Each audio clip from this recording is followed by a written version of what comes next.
time and with a growing reputation as a footballing nation. 69, 70, 71, 72, 73, all these summers, a Dutch team was in the final of the European Cup. Then everybody realized, hey, we've got a big name to defend now. We, 5 years of dominating Europe, we can't look like fools. It's impossible. But Holland were never going to look like fools. Stars like Johan Neeskens, Johnny Rep, as well as Cruyff himself would see to that. It's not a question of pressure, it was more responsibility. Michaels was a big help because he arranged the organization outside the field and I could arrange it inside the field.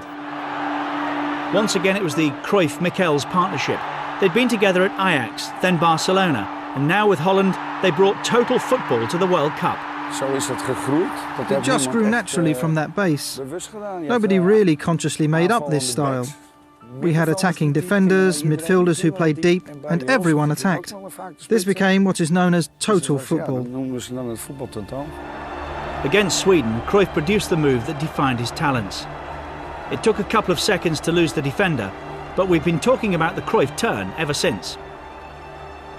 I never did on the training or in free times tricks. I never did tricks. I saw something and I did it, and it just came out. There was an opponent there and you had to outplay him. So that was the easiest way, so you just do it. Against Argentina, Cruyff got his first goal of the tournament. The Orange machine was gathering force, but the biggest challenge was still to come. The big game was against Brazil, the World Champions. That was really a game where everybody was focused.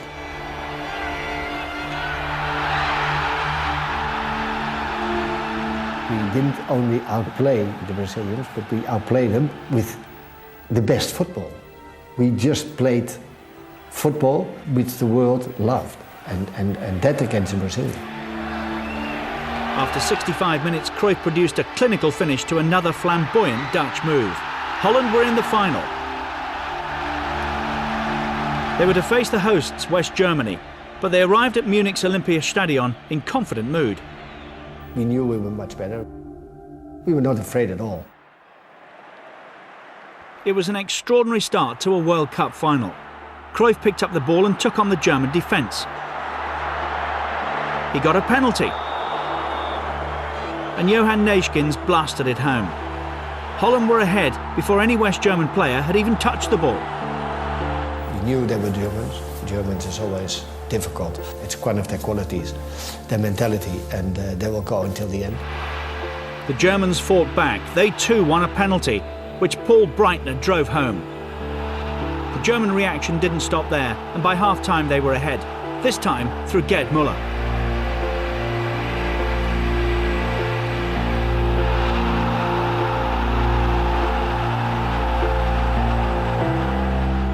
I think we played a little too confident, and we missed such a lot of chances. So we played quite well, but the details were not there, and you saw it in too many small, different details.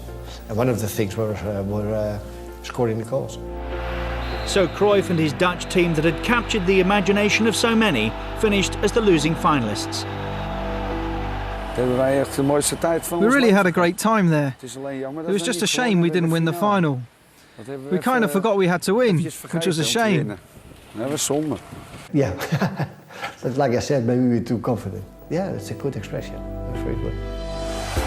He may have been on the losing side, but that team made a lasting impression on Dutch football. Cruyff and his side of 1974 were the inspiration for the generations that followed. It started with Cruyff. And yeah, he's like the godfather of Dutch football. When I was 10 or 9 or 11, playing on the streets, watching television, I saw Van Hanegem, I saw Jansen or Krol or Neeskens or Cruyff.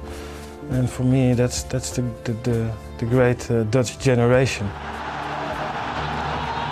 He inspired us a lot, all the youth of Holland, and I think we all young boys wanted to play like him. Feeling increasingly pressurised by international football, Cruyff decided that would be his last World Cup. There was also an attempt to kidnap his family. I made the decision to stop in '78. And not I didn't mention it a month before or 2 months before. I said already 4 or 5 years before. I didn't go to the world champion in '78 too because we had a problem at home. People who made an attack on us. So I said, hey, I'm in the wrong time. Too many crazy people. Let's calm down. In 1974, Cruyff was named the European Player of the Year for a third time as he continued as Barcelona's star. For many, he's the most influential player the club has ever had. Johan revolutionised the city and the country. He transformed Barcelona and Catalonia because during his time here, he turned football into an art form. Johan was innovative and a breath of fresh air. It was an extraordinary feeling, and he touched a lot of people. After 5 years at Barcelona, 48 goals and 143 appearances, Cruyff retired from football for a short time, but he wasn't away for long. I went to the United States. It was a great experience. I learned there a lot of things, especially managing and all these sort of things. Watch now as Johan Cruyff demonstrates both grace and poise and explosiveness. This poise and explosiveness from perhaps the greatest player active in the sport of soccer today. He cuts between defenders, goes to his left, and left foots the goal into the back of the net. Did. Thank you, Johan Cruyff and Chris Dangerfield, 5 of the 7 goals tonight, and good luck to you in the playoffs. Thanks very much. Okay, back to you, Tom. After spells with the Los Angeles Aztecs and the Washington Diplomats, Cruyff felt the time was right to head home, and he made a spectacular return for Ajax against Haarlem. There was a lot of skepticism in the way that he was. You know, he did have an age, and how was he going to be? And I think even the first half he did some, he just made an unbelievable goal. And I think that was probably one of the moments where I was most proud of all, because your classmates and everybody, how is your father going to play? And when he put up that show, it was for me an incredible moment. There were more incredible moments to come, including the famous pass from a penalty. He scored 14 goals in 36 games in his second Ajax spell. But perhaps the biggest surprise of all was when he put on the shirt of rivals Feyenoord and actually scored against his former team. Then as head coach back at Ajax, he won the European Cup Winners' Cup in 1987 with a goal from his protégé, Marco van Basten. And when he took the job as head coach at Barcelona, Cruyff's career had come full circle. It took some time, work and to be strong inside to achieve what we wanted to achieve. It was just the way we played with Holland, the way we played with Ajax, and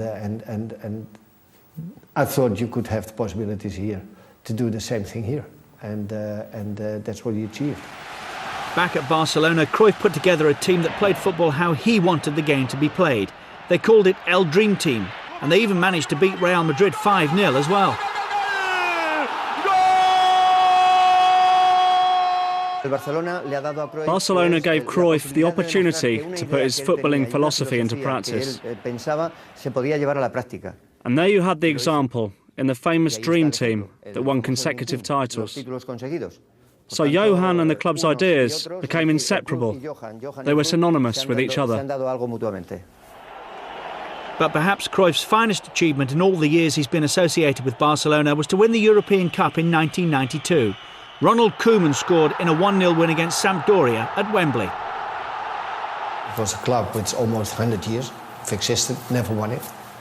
And now you didn't only win it, but the way you won it. They don't talk about you, no, you won the game. No, we enjoy watching.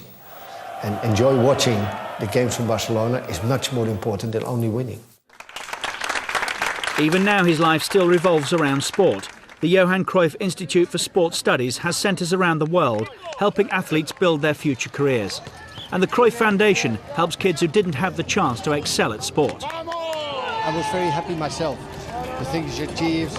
But if you see these kids and you see just don't see their handicap, but just watching their eyes, it's something so nice, so beautiful.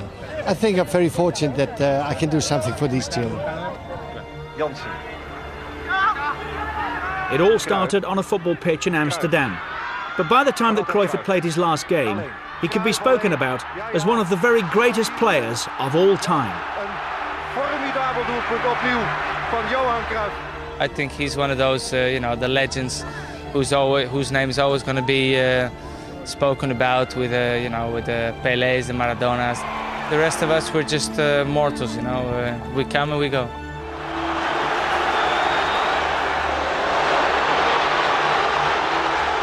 Johan Cruyff, Maradona, Pelé, Eusebio, they were all fantastic players. But Johan was the greatest.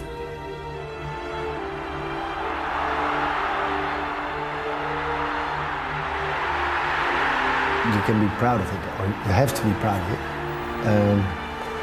And from that stage on, to be proud, don't think about it too much, because you might get big-headed or whatever. But it's just that I had a fantastic career where I enjoyed myself very much.